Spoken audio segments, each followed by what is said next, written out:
안녕하세요. 피부과 전문의 심현철입니다. 자, 오늘은 많은 분들이 거울 볼 때마다 신경 쓰이는 바로 눈가. 이 눈가에 대해 얘기해 보도록 하겠습니다. 그냥 이렇게 스쳐 지나가는 사람들은 목에서, 가까이 있는 사람들은 눈가에서 나이를 판단한다고들 하죠. 자, 이 눈가는 얼굴에서 가장 예민한 부위이자 가장 먼저 노화가 드러나는 부위입니다. 자, 그런데도 대부분은 이 눈가에 대해 특별한 관리를 하지 않거나 혹은 너무 무거운 아이크림을 과하게 바르거나 아니면 강하게 이렇게 문지르는 자극을 주는 경우가 많습니다. 자, 오늘은 눈가에서 자주 생기는 문제들, 특히 비립종, 미립종이라도 불리죠. 그리고 평평사마귀, 그리고 가장 많이 걱정하시는 눈가 주름에 대해서 알아보도록 하겠습니다. 자, 이 비립종을 설명할 때는 제가 피지를 좀 같이 설명을 드릴 거고요. 이 비립종, 피지, 평평사마귀, 그리고 눈가 주름에 대해서 제가 정확하게 짚고 예방과 치료 방법까지 자세하게 설명을 드리겠습니다. 그리고 아이크림이 왜 이런 것을 더 악화시키는 경우가 있는지에 대해서도 말씀드리겠습니다. 중요한 내용이 뒷부분에 있으니까 꼭 끝까지 시청해주세요. 자, 그럼 이 중에서 첫 번째 비립종, 미립종입니다. 비립종은 많은 분들이 좁싸여드름 혹은 사마귀, 평평사마귀라고 착각하는 경우가 많은데 이게 하얗고 단단하게 생긴 알갱이입니다. 이게 눈 주변, 특히 이제 눈밑 같은 곳에서도 잘 생기고요. 그리고 손으로 이렇게 눌러도 잘 나오지가 않습니다.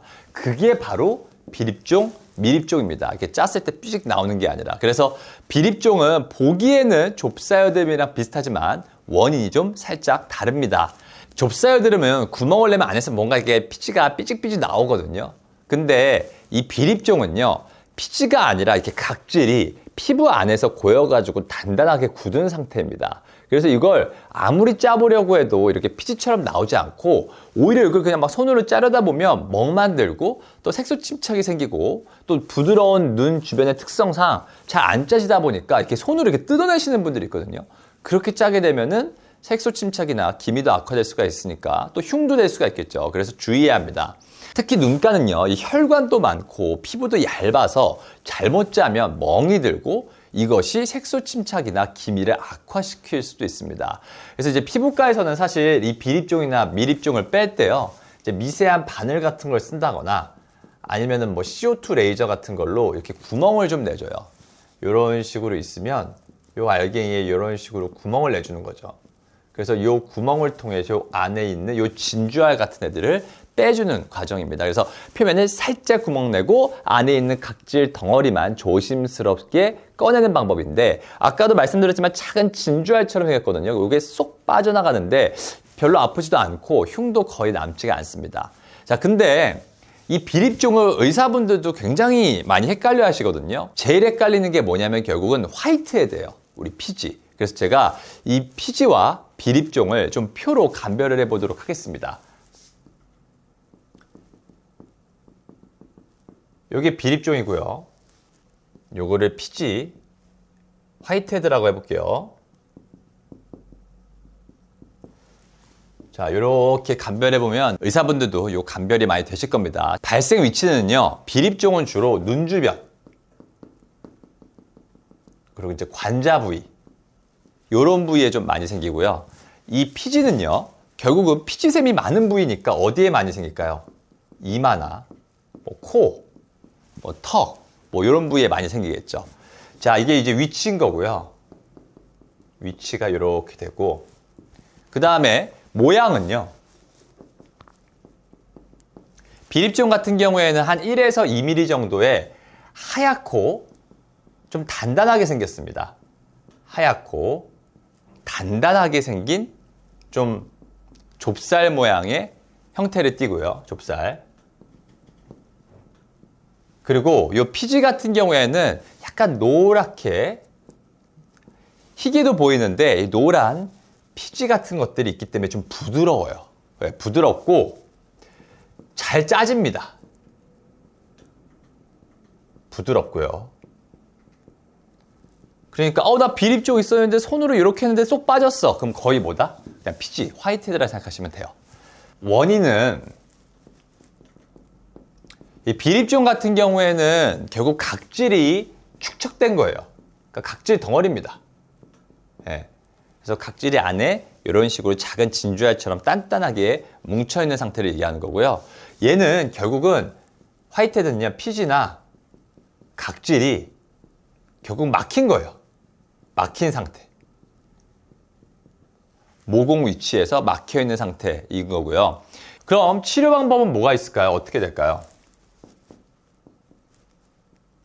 아까 말씀드렸지만은 진주알 같은 그런 각질 덩어리들이 피부 안에 박혀 있는 거기 때문에 얘는 결국은 절개 후에 제거해야 됩니다. 그러니까 이거를 괜히 뭐 짜달라 아니면 본인이 스스로 짜거나 이러시면 안 돼요. 비립종은. 그리고 요 피지는요, 털구멍에 결국 피지나 각질이 막힌 상태라고 그랬으니까 어떻게 해줄 수가 있죠? 압출로 제거가 가능해요. 압출로 제거 가능하고요. 결국은 모공이 어떻게 된다? 열리게 되면, 모공이 열리면 그 부위에 저절로 짜지기도 하고요. 그래서 이 비립종과 이 화이트헤드를 이런 식으로 좀 간단하게 감별을 해볼 수가 있습니다. 참고로 이상하게 이 비립종이 자주 생기는 분들 있죠. 이 비립종이 자주 생기는 분들 중에 아이크림을 좀 썼는데 비립종이 악화된 분들이 좀 있습니다. 그래서 아이크림을 꼭 점검을 해봐야 되는데, 이 아이크림은 사실 비립종의 직접적인 원인은 아니지만 다음과 같은 이유에서는 조금 발생 위험을 높일 수가 있습니다. 그게 뭐냐면, 첫 번째로는요, 좀 지나치게 리치한 제형을 쓰는 경우.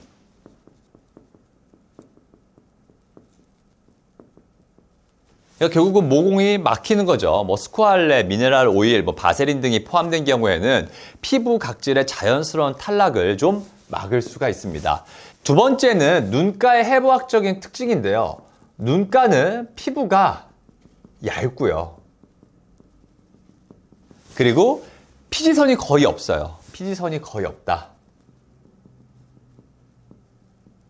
그러니까 눈 주변에서는 기름 자체가 별로 분비가 안 되니까 잔주름이 잘 생겼죠. 제 피부심 영상 잘 보신 분들은 아실 거예요. 그러니까 얘네 때문에 배출 기능이 좀 떨어져서 각질이나 이런 것들이 축적이 되게 잘 될 수가 있어요.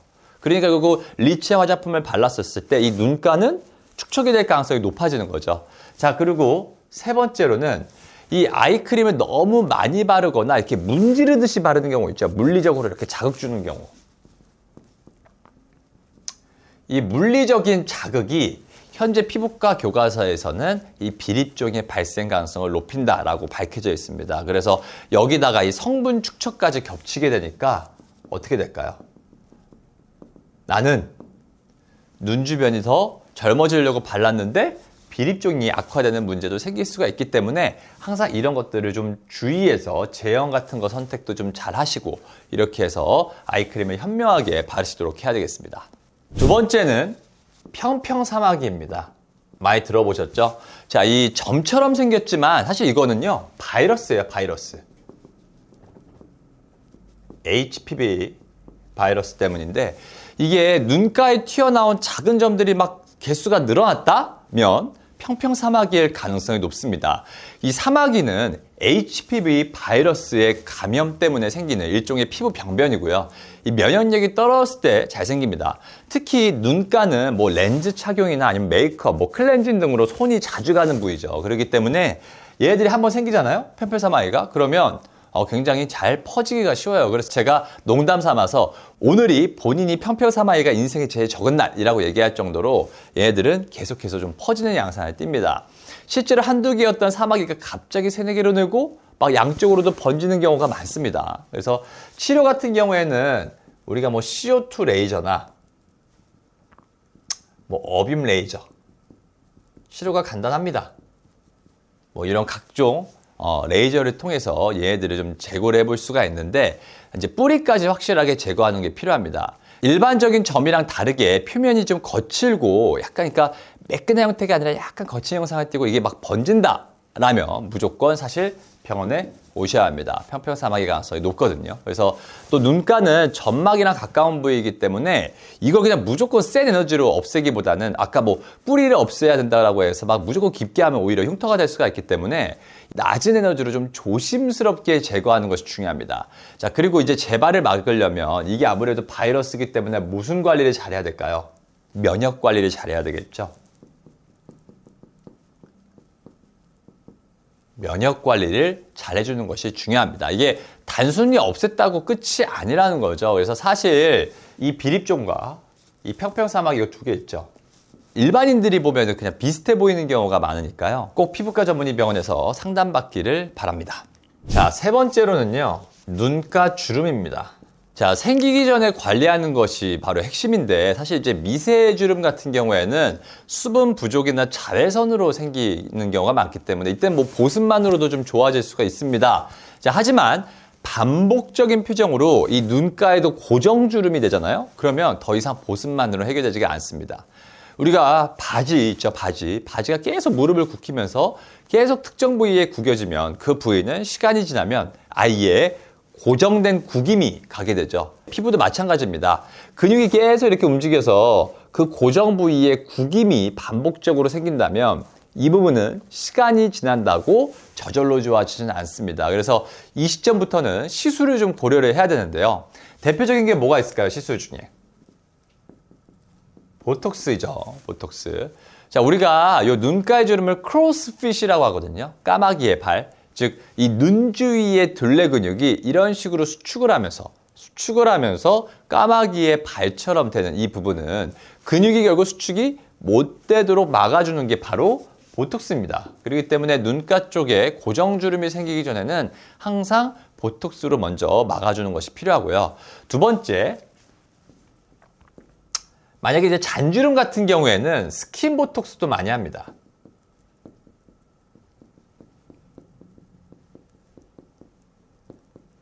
대단한 게 아니에요. 스킨 보톡스는 진피층에 이 희석된 보톡스를 아주 얕게 넣어서 이 표면에 넣어주는 방식입니다. 표면 쪽에 있는 잔주름과 이 털에도 털세움 근육이라는 근육이 있거든요. 여기에 영향을 줘서 모공 수축에도 도움을 줄 수가 있습니다. 자, 그 밖에도 또 많이 하는 게 저희 병원에서는 이제 아이리쥬란, 그리고 또 해볼 수 있는 게 주베르과 같은 이러한 좀 스킨 부스터 물질을 좀 넣을 수가 있는데요. 얘네들은 피부의 밀도를 증가시키고 탄력을 회복시키는 데 도움이 됩니다. 근데 다만 눈가는요, 멍이 잘 들고 티도 나기 쉬운 부위이기 때문에 사실 경험 있는 의료진한테 받는 것이 좋겠죠. 그리고 이제 네 번째는 눈밑이나 눈가 주름에는 제가 사실 제일 좋아하는 시술은 뭔지 아세요? 사실 아이서마지예요. 네. 사실 눈 주변에는 명확하게 입증받은 그런 장비들이나 이런 것들이 없습니다. 왜냐하면 안구, 눈알이라고 하는 너무 중요한 조직이 있기 때문에 사실은 여기에 이렇게 정확하게 입증된 제품들이 많지가 않은데 바로 오랜 기간 동안 바로 입증된 게 바로 이 아이서마지죠. 얘는 이제 고주파로 열 에너지를 이렇게 가해주는 건데요. 눈 주변은 피부가 얇고 그냥 무턱대고 막 열 에너지를 주게 되면 피부가 얇으니까 화상 등의 위험이 있을 수가 있으니까 눈 주변에 좀 적합하게 개발된 서마지의 팁 중에 하나다라고 생각하시면 되겠습니다. 무조건 비싸다는 아이크림, 뭐 이것저것 주름에 도움된다는 리치한 크림을 바르시는 분들이 많이 계시죠. 자, 근데 이 피부 타입을 파악하지 않고 지나치게 무거운 보습 크림을 계속 바르게 되면 오히려 앞에서 말씀드렸던 비립종 같은 것도 또 악화되고 각종 눈 주변의 피부 트러블을 유발해서 결국 이를 치료하거나 없애는 과정에서 뭐 색소 침착이나 흉터가 되면서 주름을 더 악화시킬 수 있으니까 항상 주의해 주는 것이 필요합니다. 네 번째 말씀드리고 싶은 게 뭐냐면 바로 자극 없는 루틴이 중요합니다. 저 피부심이 가장 강조하는 게 루틴이죠, 루틴. 이 시술도 좋지만 기본적으로 매일 하는 루틴이 더 중요합니다. 자, 첫 번째는 뭐가 있을까요? 클렌징 할 때 눈가를 심하게 문지르지 마세요.